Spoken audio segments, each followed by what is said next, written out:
السلام عليكم ورحمة الله وبركاته. طبعا احنا بقالنا فترة زي ما شفتوا بندور على شغل في السوشيال ميديا او الميديا او في التمثيل. فلقيت حاجة غريبة كده، جروب عن شركة سيجن.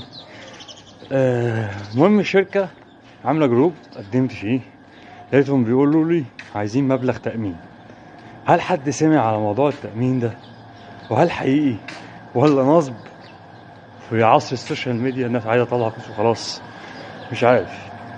طبعا انا مش هدفع مبلغ التأمين ده غير لما اروح الشركة او اقابل شخص. فدي نصيحة بقى لأي حد داخل الميديا، مش اي حد يقول لك هات فلوس تديله.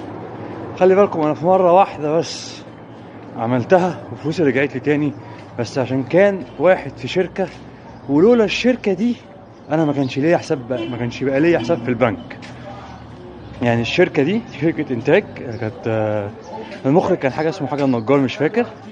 لولا الشركة دي فعلا من كام سنة انا لحد دلوقتي ما كانش يبقى ليا حساب في البنك.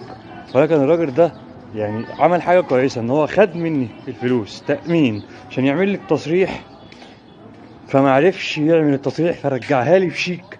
فقلت له انا مش هعرف احط الشيك ده ولا اصرفه عشان ما عنديش حساب في البنك عشان انت قافله. راح عمل لي حساب في البنك. لولا ده ما كانش يبقى ليا حساب في البنك. فنصيحة للناس، واللي يعرف الموضوع ده يكلمني يقول لي ايه الحقيقة، فين الحقيقة.